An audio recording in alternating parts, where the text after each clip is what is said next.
Assalamualaikum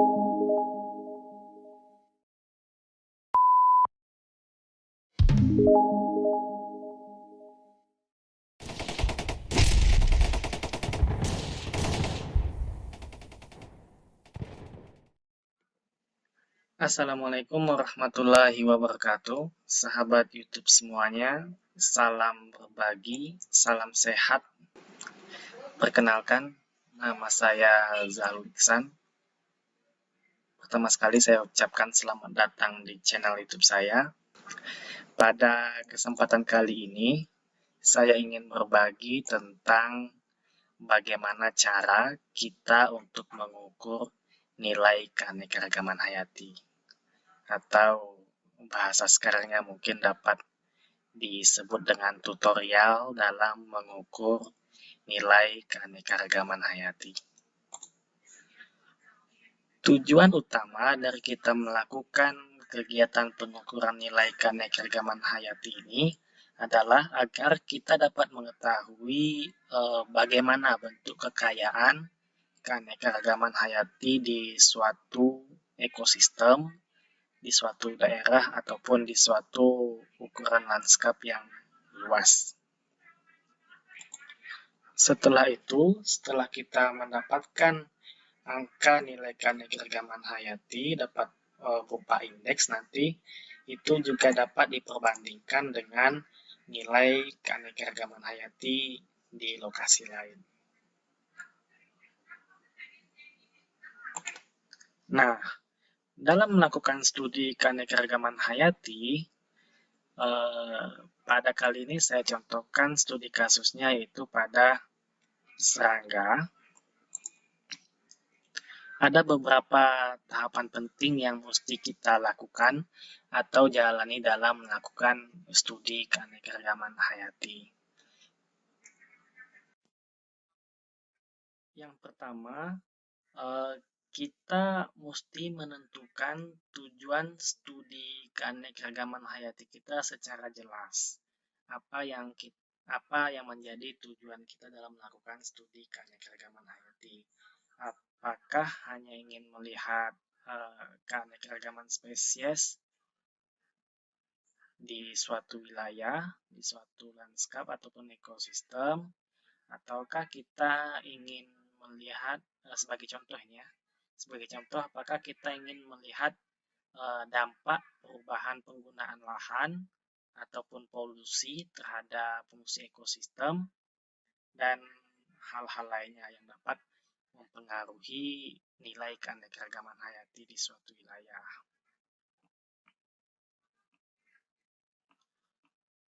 Bagaimana bentuk tujuan studi kita ini nanti tentu akan sangat mempengaruhi terhadap tahap-tahap selanjutnya. Misalnya tujuan ini akan mempengaruhi tentang di mana tepatnya kita melakukan studi, di mana lokasinya. Kemudian pada kelompok apa atau pada taksa apa studi keanekaragaman hayati ini akan kita lakukan. Apakah cukup sampai dengan pada tingkat famili ataupun mesti sampai ke genus atau spesies. Juga serta-merta akan mempengaruhi tentang lama studi, tentang metode sampling yang digunakan, dan selanjutnya. Nah, setelah kita menentukan tujuan studi, kita langsung bergerak untuk menentukan lokasi atau tempat kita melakukan pengamatan keanekaragaman hayati. Nah, baiknya dalam menentukan lokasi studi ini, kita mencari habitat atau ekosistem yang lebih beragam.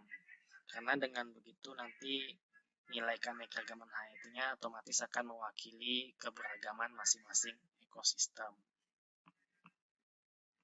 atau mewakili bentuk lanskap di suatu wilayah.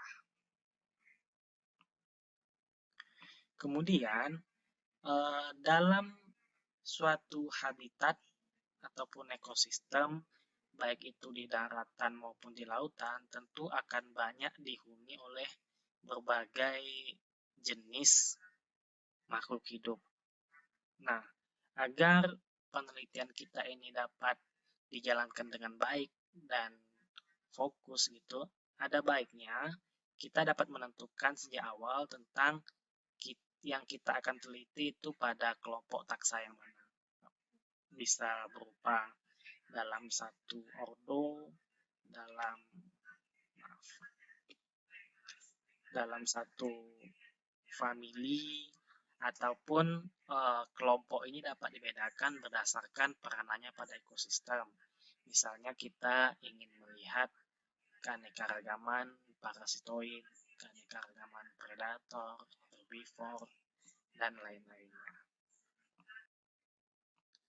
Selanjutnya, kita mesti menentukan juga lama studi yang akan kita lakukan, karena semakin lama atau semakin banyak pengambilan sampel yang kita lakukan, tentu logikanya akan semakin banyak juga jenis, spesies, ataupun kelimpahan individu yang kita dapatkan. Namun, tentang bagaimana lama studi kita ini tentu juga disesuaikan dengan kebutuhan penelitian kita atau kebutuhan studi kita. Seandainya penelitian kita itu untuk sebagai syarat wisuda dalam bentuk skripsi, nantinya tentu dalam perkuliahan kita sangat dibatasi oleh waktu.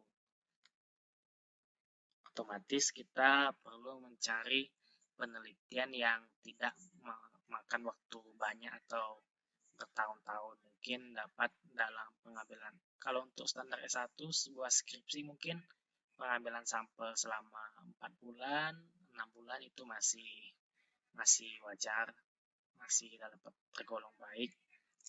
Dan pengambilan sampel mungkin 5 atau 6 kali. Jadi lama studi ini sangat dipengaruhi oleh kebutuhan kita dan juga sangat kondisional sesuai dengan waktu, biaya, dan tenaga yang kita punya untuk melakukan studi keanekaragaman hayati. Selanjutnya, kita perlu menentukan tentang bagaimana metode sampling yang akan kita lakukan dalam melakukan studi keanekaragaman hayati ini. Sebenarnya telah banyak sekali tersedia teknik sampling dalam studi keanekaragaman hayati, dan masing-masing teknik tersebut tentu mempunyai kelebihan dan kekurangan. Namun, kita dapat mengambil teknik yang paling sesuai, yang kira-kira dapat mengoptimalkan kita dalam mengumpulkan jenis-jenis keanekaragaman hayati ataupun kelimpahan individu di suatu lokasi pada penelitian kita. Dalam metode sampling ini kita juga menggunakan beberapa alat pengumpulan atau alat perangkap dalam melakukan studi. Banyak sekali alat perangkap yang telah digunakan dan telah dikembangkan. Itu contohnya ada Malais-Trap, ada Yellow Pen Trap, Malais-Trap atau perangkap Malais, ada perangkap nampan kuning, ada perangkap jebak atau pitfall trap, ada light trap, lampu perangkap, ada pheromone trap, ada vacuum sampling, ada jaring ayun atau sweeping. Dapat juga dikoleksi dengan secara langsung menggunakan tangan, dan banyak alat-alat lain yang dapat digunakan sebagai pengumpul keanekaragaman hayati pada serangga. Tentang jenis alat yang akan kita gunakan pada studi kita, itu mesti juga kita sesuaikan dengan taksa yang mau kita ambil atau kelompok serangga yang mau kita ambil. Seandainya serangga yang mau kita ambil ini dia dominan aktif di tanah, otomatis kita perlu memperbanyak jenis-jenis perangkap yang dapat memerangkap serangga yang aktif di tanah. Misalnya perangkap jebak seperti itu. Misalnya kita ingin merangkap serangga-serangga dan kita tahu bahwa serangga tersebut sangat tertarik dengan cahaya, kita dapat menggunakan light trap. Kemudian juga ada perangkap nampan kuning yang itu dapat digunakan untuk memerangkap serangga-serangga yang tertarik pada cahaya kuning. Selain itu, misalnya serangga kita ini aktif berada pada daun, pada tajuk, ataupun ujung daun, kita juga dapat menggunakan jaring ayun mungkin. Yang jelas, semua alat perangkap yang kita gunakan itu dimaksimalkan untuk dapat mendapatkan banyak jenis spesies keanekaragaman hayati dan juga kelimpahan dari masing-masing spesies tersebut. Semakin banyak yang kita dapatkan, maka akan semakin baik. Setelah kita melakukan pengambilan sampel di lapangan, sampel-sampel tersebut atau spesimen tersebut kita bawa ke labor untuk kita lakukan pembersihan, kemudian sortasi. Nah, sortasi ini yang biasanya memakan waktu cukup lama, dan ini sangat ditentukan dengan jam terbang si peneliti atau pengamat spesimen nanti. Apabila dia sudah punya jam terbang tinggi, otomatis dia bisa lebih cepat dalam mensortasi masing-masing spesimen. Dan ini juga sesuai dengan kebutuhan taksa kita tadi. Seandainya kita melakukan penelitian hanya pada satu ordo, contohnya ordo Hymenoptera, tentu tentu serangga-serangga yang dari ordo Hymenoptera kita kelompokkan dalam satu tempat, kemudian serangga yang lain kita sisihkan. Nah, itu jadi sortasi itu memilah-milah atau mensortir taksa dari masing-masing serangga yang kita dapatkan. Nah, dalam melakukan sortasi ini tentu kita harus paham dulu, harus paham betul tentang ciri-ciri morfologi dari taksa yang mau kita amati. Misalnya kalau untuk Hymenoptera, kita harus tahu bahwa serangga Hymenoptera itu mempunyai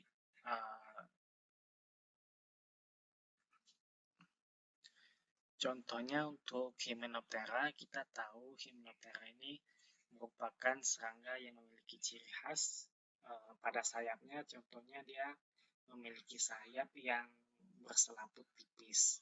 Kemudian selain itu ciri khas Hymenoptera itu ada penggentingan antara bagian toraks dan abdomennya. Jadi dalam melakukan sortasi ini yang paling penting adalah kita harus betul-betul paham tentang ciri khas taksa yang mau kita amati. Dengan demikian nanti akan memudahkan kita untuk melakukan identifikasi lebih lanjut.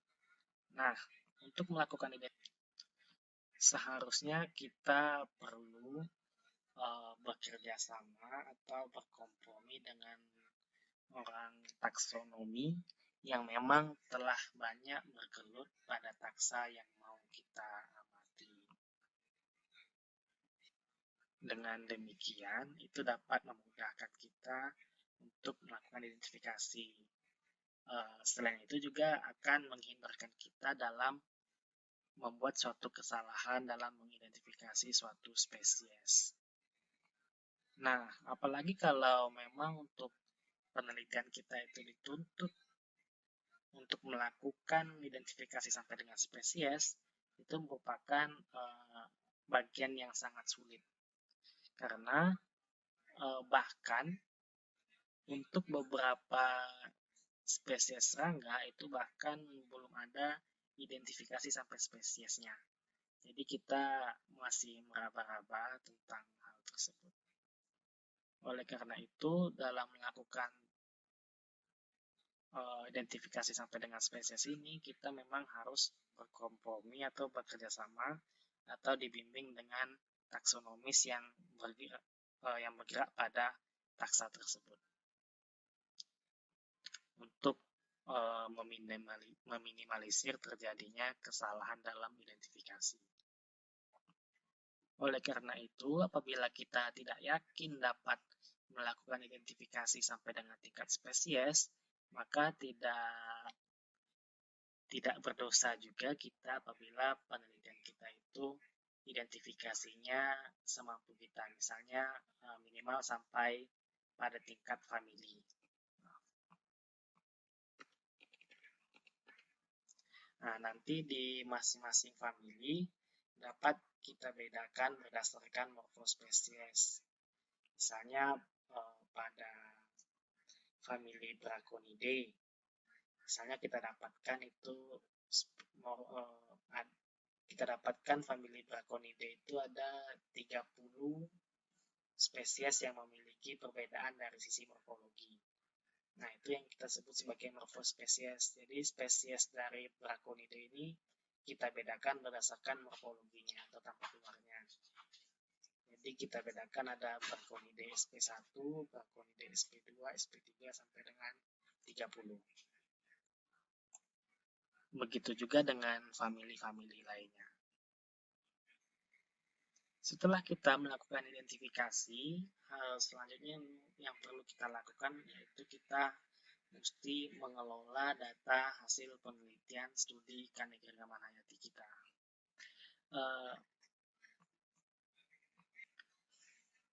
Jadi data yang didapat dari studi keanekaragaman hayati ini saya rasa perlu dikelola dengan baik supaya dapat menjadi sumber data atau basis data yang dapat digunakan secara baik, secara efektif, dan dapat kita gunakan ketika kita memerlukan data tersebut. Untuk basis data sendiri, nanti kita akan coba menggunakan Microsoft Excel dengan memanfaatkan beberapa fitur-fitur di dalamnya. Kemudian dalam analisis data nanti, kita akan coba menjelaskan dalam penggunaan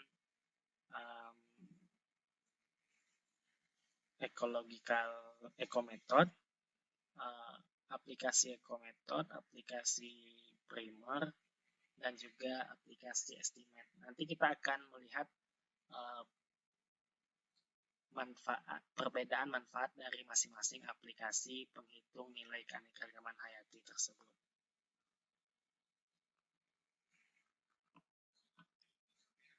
Kemudian hal yang terakhir yang juga tidak kalah penting adalah setelah kita mendapatkan nilai keanekaragaman hayati, kita perlu mempublikasikannya dan mendesiminasikannya. Hal ini diharapkan agar dapat bermanfaat bagi orang lain yang membutuhkan dan juga dapat bermanfaat bagi peneliti-peneliti ataupun stakeholder lainnya yang memerlukan data ini sebagai acuan. Publikasi dan desiminasi ini dapat dilakukan melalui seminar ataupun publikasi pada jurnal, di buku, dan di platform online lainnya.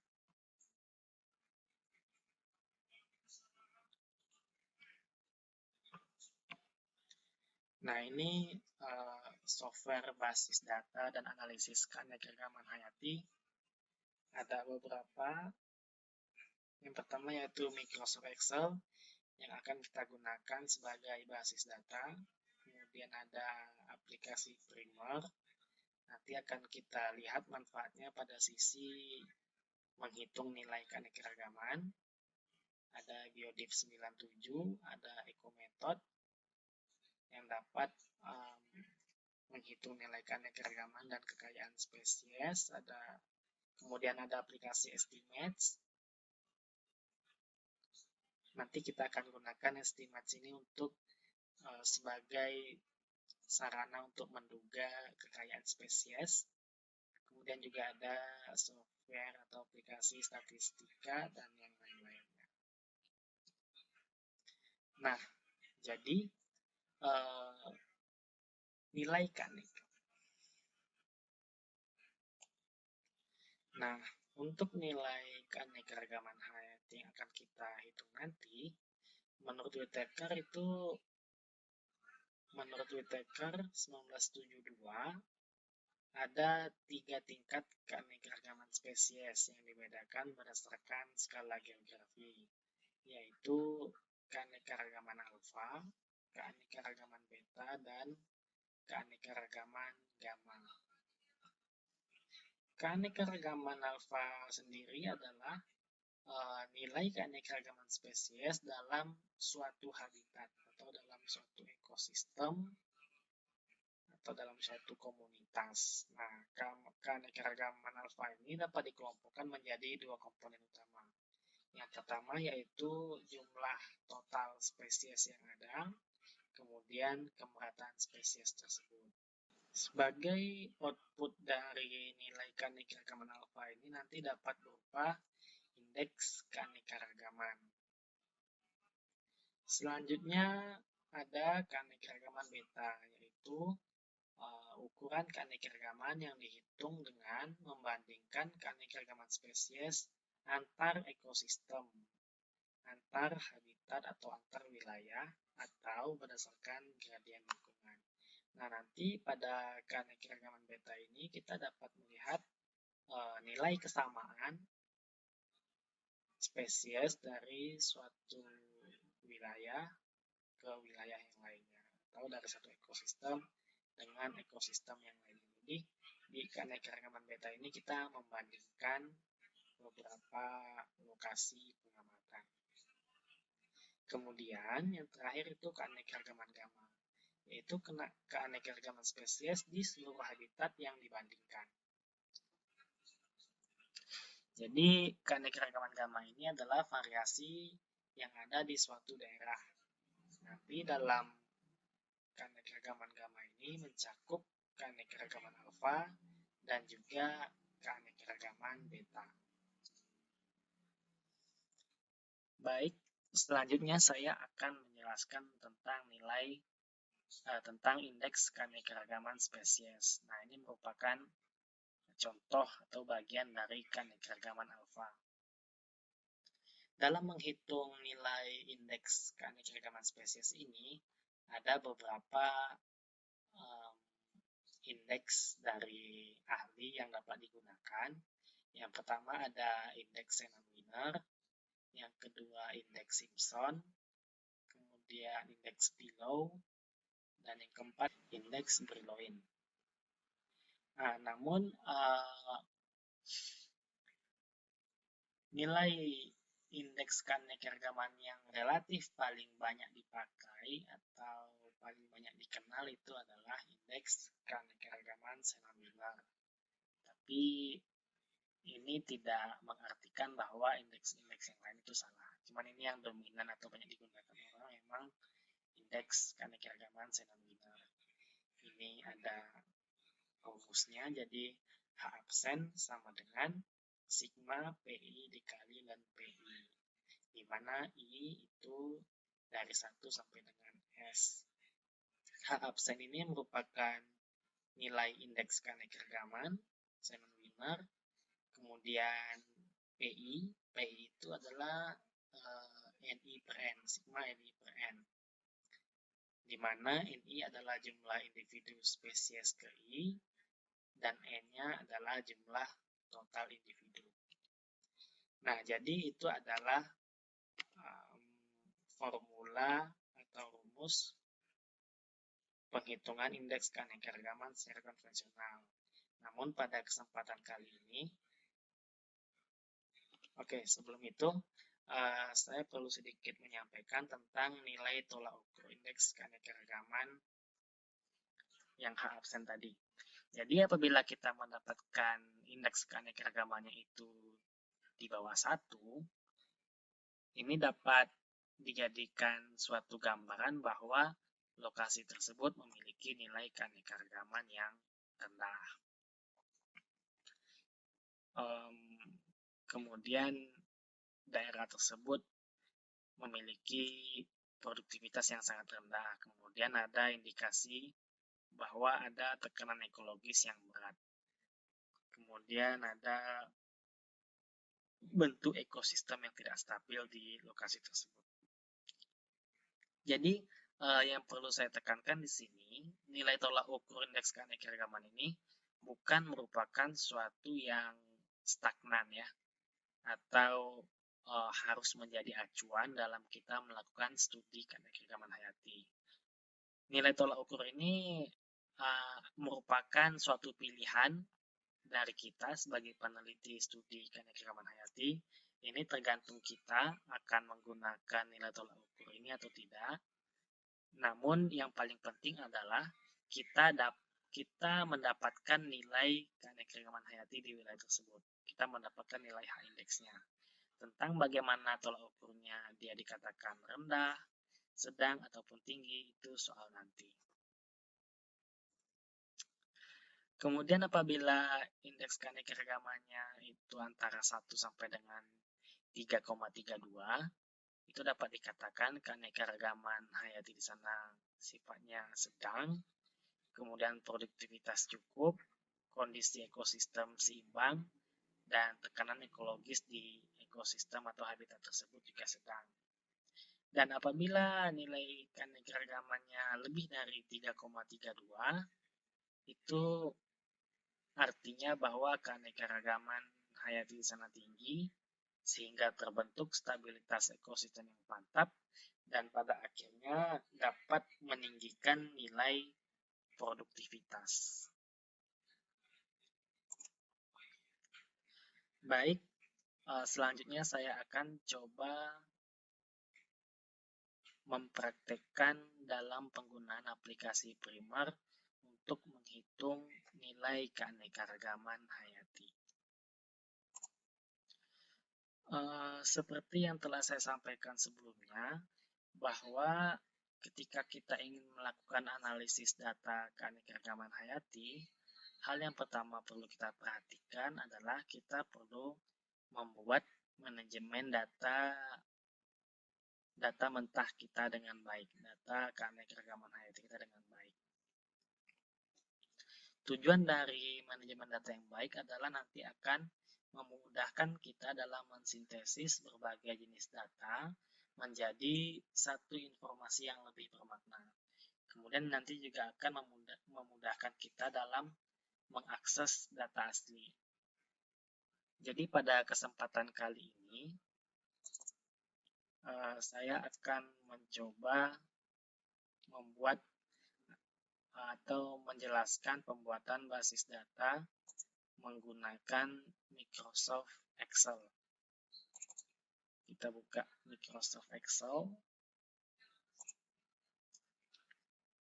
Nah, mengapa kita gunakan Microsoft Excel? Ini saya rasa penggunaannya lebih mudah, dan data mentah yang kita buat ini dapat ditransfer ke program statistik lainnya. Nah, nanti pada Microsoft Excel ini kita akan sangat dimudahkan dengan adanya fitur filter, kemudian membuat pivot table.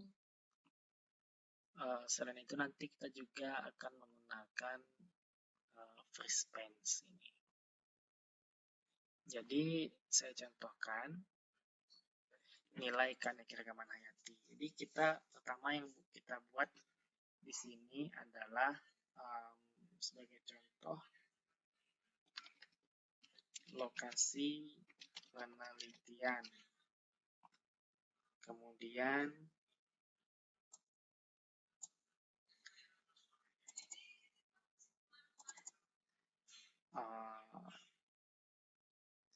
mungkin dapat kita buat pengambilan sampel. Nanti ada pengambilan sampel 1, dan sampel 2, 3, 4, dan seterusnya. Kemudian di sini ada taksanya, misalnya ordo, kemudian family, kemudian genus mungkin sesuai dengan kebutuhan penelitian kita. kemudian peranan, apakah dia sebagai parasitoid, predator, polinator, atau yang lain. Kemudian kita juga buatkan spesies. Nah, nanti isinya adalah SP1, SP2, SP3 sesuai dengan yang saya telah jelaskan sebelumnya. Kemudian kita buat jumlah individu yang kita dapatkan pada pengambilan sampel tersebut untuk spesies tersebut. Kemudian morfospesies. Jadi perbedaannya adalah kalau untuk spesies ini kita keseluruhan spesies yang kita dapat. Jadi untuk semua famili itu kita gabung nilainya. Misalnya SP1, SP2, SP3, SP4, seterusnya sampai dengan semua spesies yang kita dapatkan dari taksa yang kita amati. Misalnya kita amati taksanya Hymenoptera, ordo Hymenoptera. Jadi nanti ada SP1, SP2, SP3 sampai semua spesimen yang kita dapati. Nah, kalau untuk morfospesies, ini nanti dihitung berdasarkan dapat dari genus ataupun famili. Contohnya kita familia. Misalnya saya buat contohnya di famili, misalnya untuk Hymenoptera, contohnya Selionidae. Nah, misalnya saya dapatkan nama genusnya itu bagus, apalagi kalau saya tahu bisa identifikasi sampai ke nama spesies akan sangat bagus. Tapi kalau kita tidak memiliki kemampuan untuk hal tersebut, dapat kita buat di sini Selionidae SP1 untuk famili Selionidae. Nanti di Selionidae ini tentu ada beberapa spesies yang berbeda dari sisi morfologi. Nanti kita buat dia Selionidae SP2. Kemudian kalau ada Selionidae yang lain yang dia beda lagi bentuk morfologinya, kita dapat buat menjadi Selionidae SP3 dan seterusnya. Begitu juga untuk famili-famili yang lain. Nah, di sini misalnya kita ada nama spesies, kita juga bisa tuliskan di sini nama spesiesnya apa. Nah, lokasi, misalnya lokasi penelitian kita ada di beberapa kecamatan, contohnya Pulau Ujung,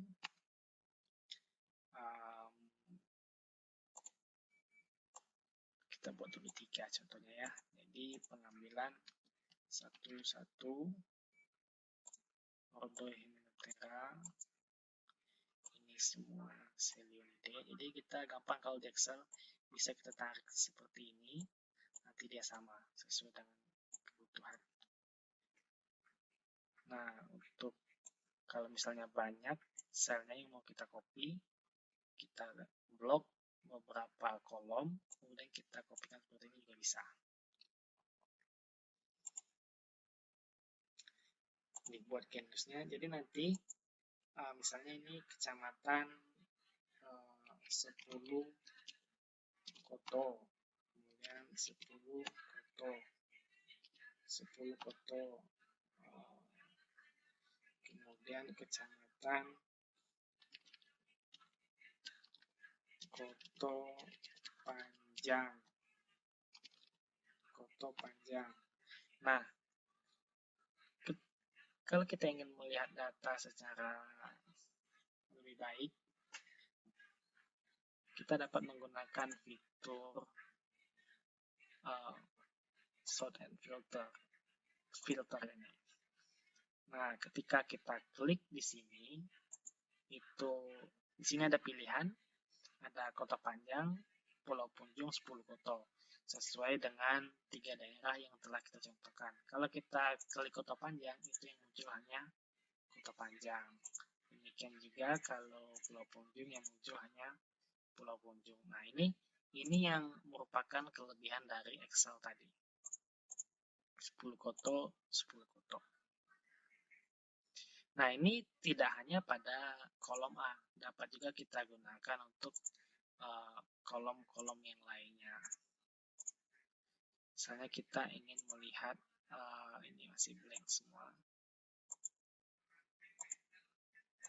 Yang Selionidae SP1 ada di mana aja seperti itu.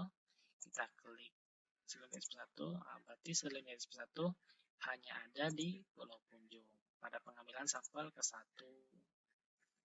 Seperti itu. Oke, mungkin baiknya saya tunjukkan data saya yang sudah jadi.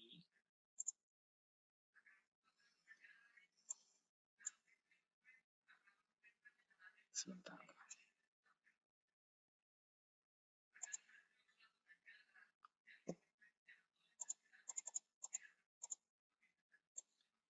Nah, jadi ini merupakan data penelitian saya. Saya punya 4 lokasi pengambilan sampel atau pengamatan. Saya bedakan berdasarkan ekosistem, ada pada ekosistem padi dan ada pada ekosistem di sekitar padi. Jadi saya bedakan tempat pengamatannya, kemudian ada tanggal, ada pengambilan sampel. Saya melakukan pada masing-masing lokasi, saya melakukan 6 kali pengambilan sampel. Kemudian saya mengamat iklim mikro. Nah, ini taksanya saya bedakan mulai dari superfamili. Jadi ini dalam penelitian ini semuanya ordo Hymenoptera. Nah, saya bedakan lanjutannya itu berdasarkan superfamili ada beberapa. Kemudian famili, subfamili, genus, peranan, spesies, ini jumlah individu, morfospesies. Nah, jadi dengan pivot table ini akan sangat memudahkan. Misalnya saya ingin melihat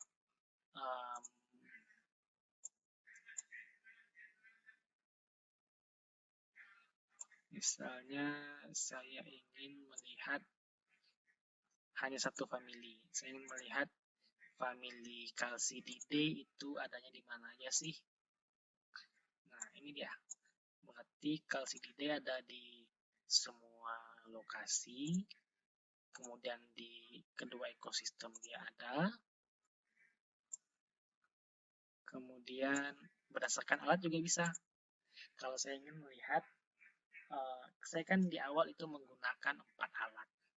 Ada jaring, malais, nampan, dan pitfall trap. Jadi di sini dapat terlihat bahwa Calcididae yang saya temukan ini tidak satupun itu yang terperangkap pada pitfall trap. Itu artinya bahwa pitfall trap itu tidak efektif dan tidak bisa digunakan untuk memerangkap Calcididae pada lokasi penelitian saya. Nah, ini ada nama spesies, jadi ada banyak Calcididae, kurang lebih ada 11 atau 12 spesies. Jadi ketika kita mengetahui spesiesnya, baiknya kita tulis spesies, misalnya Anthocephalus lugubris, Anthocephalus desutus, dan seterusnya. Tapi kalau kita tidak yakin dengan hasil identifikasi kita tersebut, maka dapat dibuat sesuai dengan semampu kita. Misalnya saya yakin dia adalah Halticella, hanya saja saya tidak bisa memastikan spesiesnya, maka saya buat Halticella A. Kemudian Halticella B, dan seterusnya. Kalau tidak juga bisa sampai genus tadi ya, seperti Halticella, dapat juga dibuat hanya sampai dengan famili. Ini contohnya. Jadi ada famili Calcididae SP1, Calcididae SP2, 3, 4, 10, 11, seterusnya. Jadi memang daripada kita salah dalam melakukan identifikasi, Jadi ada baiknya kita melakukan penamaan sesuai dengan kemampuan kita. Baik, selanjutnya ketika kita sudah memiliki database atau data mentah keanekaragaman hayati seperti ini, dapat kita lanjutkan dengan menghitung nilai keanekaragaman hayatinya. Pada kesempatan pertama ini saya akan mencoba menghitung nilai indeks keanekaragaman dari data ordo Hymenoptera yang saya punya ini. Pertama, saya Ctrl A, kemudian insert, pilih pivot table. Ini select ke table orange, new worksheet, oke kan saja. Nah, ini yang dimaksud dengan pivot table. Jadi, pivot table ini kita menyederhanakan data sesuai dengan apa yang kita butuhkan. Jadi, contohnya pada kesempatan kali ini saya mau melihat nilai keanekaragaman Hymenoptera parasitoid pada 4 lokasi pengamatan saya. Oke, saya buat.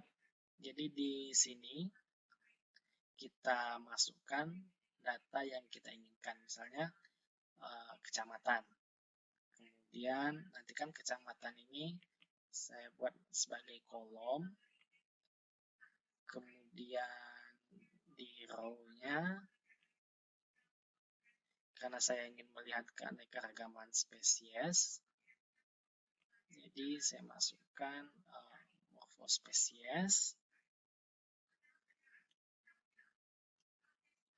Kemudian jumlah, karena untuk menghitung nilai keanekaragaman hayati itu kita juga melihat dari sisi kelimpahan individunya. Jadi jumlah ini adalah kelimpahan individu masing-masing spesies Hymenoptera ini. Kemudian karena saya hanya ingin melihat Hymenoptera parasitoid, saya juga perlu melakukan filter. Jadi diklik peranan. Mengapa diklik peranan? Karena dari basis datanya tadi itu kan di sini di peranan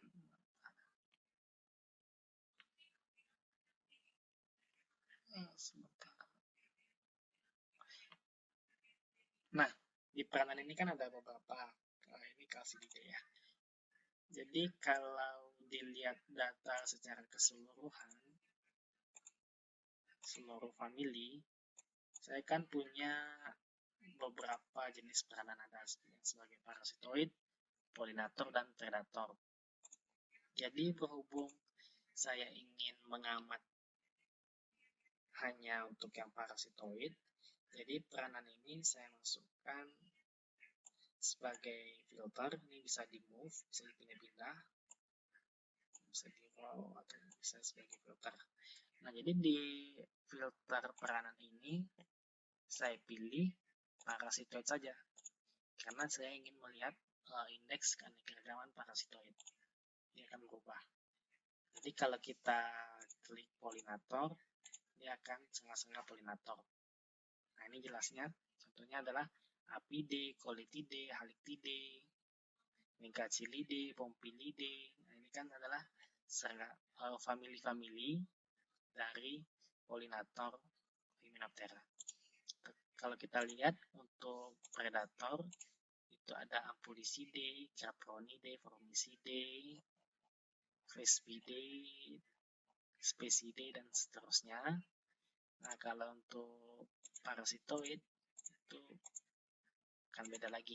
Nah, di sini ada famili Apelinidae, Bethylidae, Braconidae, seterusnya sampai ke Taurinidae. Jadi ada sekitar spesies parasitoid Hymenoptera yang saya temukan itu 369 dikurangi 4, ada 365 spesies. Nah, jadi untuk mengukur atau melihat nilai indeks keanekaragaman, setelah kita dapat data ini,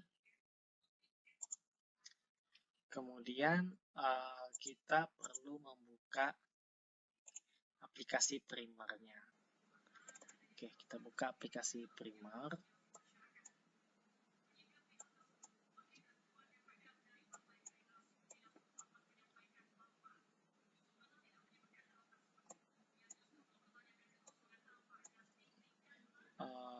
Kita klik file, new, kemudian sampel data.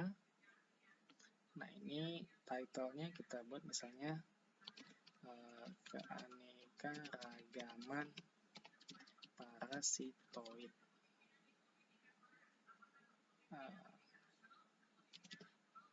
Keanekaragaman Hymenoptera parasitoid. Oke. Nah, number of column ini disesuaikan dengan ini tempat pengamatan kita. Sini kan saya punya tempat pengamatan itu 4 yang nanti akan diperbandingkan. Berarti number of column-nya ada 4. Kemudian number of row ini disesuaikan dengan jumlah spesies yang kita punya. Di sini tadi kan saya punya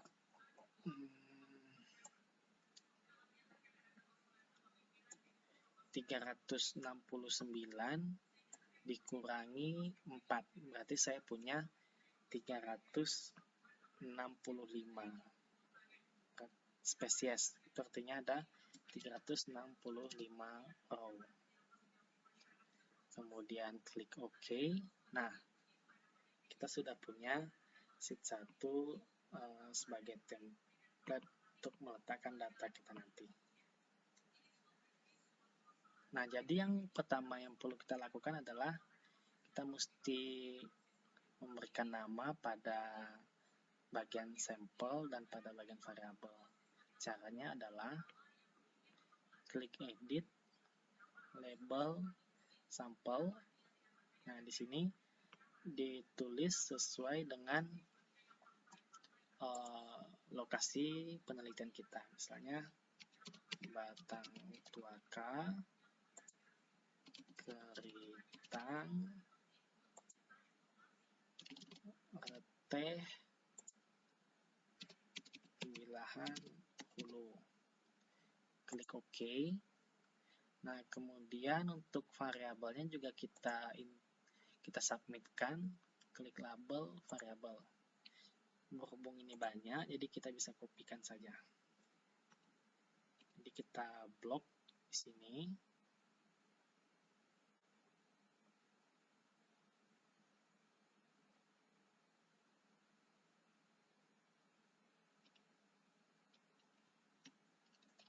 Kita blok, kemudian kita pastekan di sini.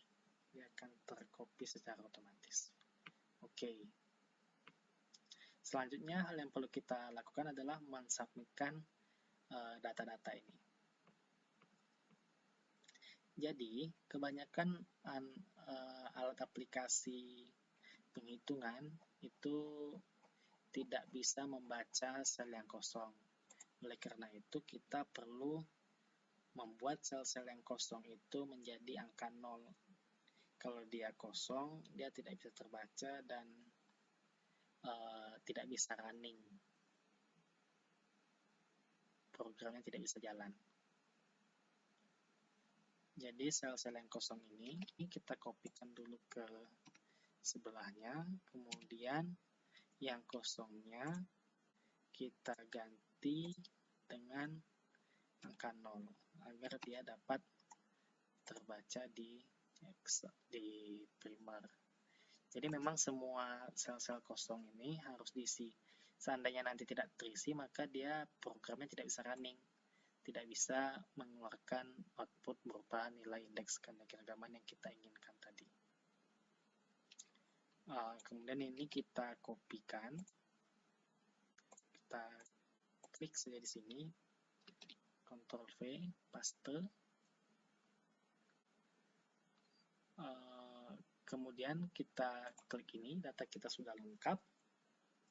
Tinggal kita klik Analyze dan klik Diverse untuk keanekaragaman.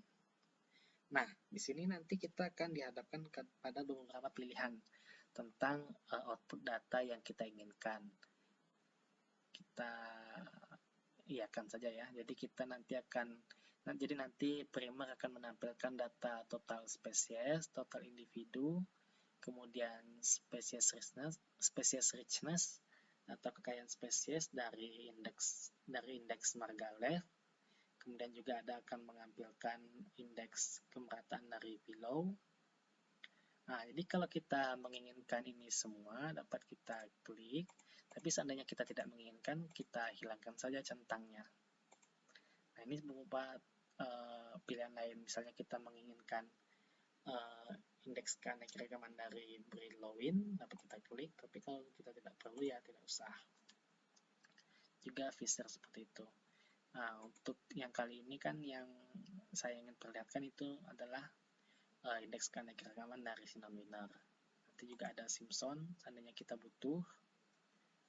Ini tentang data yang ingin kita hasilkan saja. Jadi tergantung kita. Ini sudah template-nya sudah sini, sudah bagus, sudah baik. Tinggal oke-kan saja.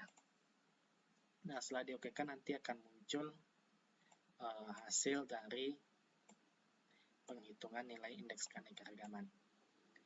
Jadi di sini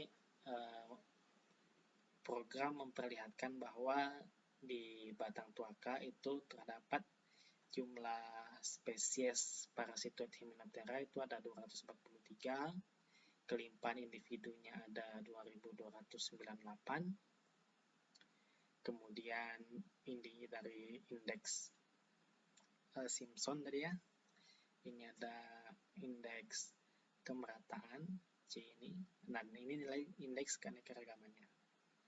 Jadi di batang tuaka itu indeks keanekaragamannya didapat 4,64 dibulatkan ya, itu artinya tinggi. Nah, kita juga dapat melakukan pengecekan secara langsung sebenarnya.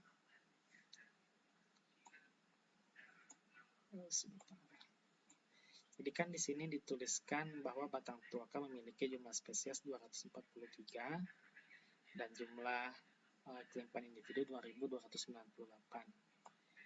Nah, ini dapat kita cek langsung bahwa betul di sini bahwa batang tuaka itu di kolom B,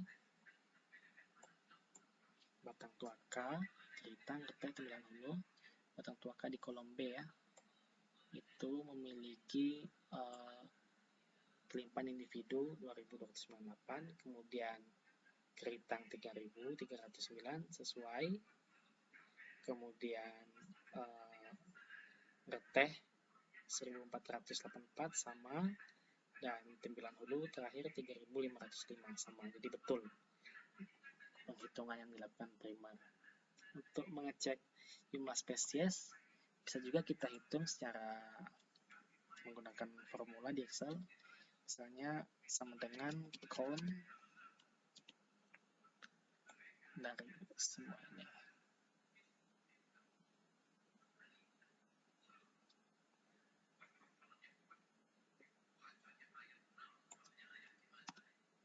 Nah, 243 batang tuaka. Kemudian Keritang 229 sama, kemudian Reteh 127 sama, Tembilan Hulu 238 sama, dan total keseluruhan spesies Hymenoptera parasitoid itu adalah 365. Jadi betul ya, penghitungan Primer betul sesuai dengan data kita. Dan yang penting juga adalah nilai, dan yang penting juga adalah kita telah mendapatkan nilai indeks keanekaragaman. Baik, mungkin sekian dulu penjelasan saya tentang penghitungan nilai indeks keanekaragaman menggunakan aplikasi Primer.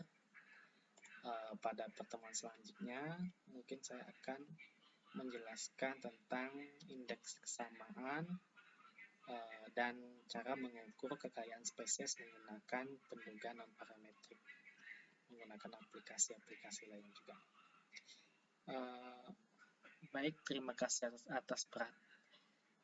Terima kasih atas perhatiannya. Semoga bermanfaat dan semoga kita semuanya dapat menjaga kekayaan keanekaragaman hayati negara kita Indonesia. Lebih dan kurang mohon maaf. Assalamualaikum warahmatullahi wabarakatuh.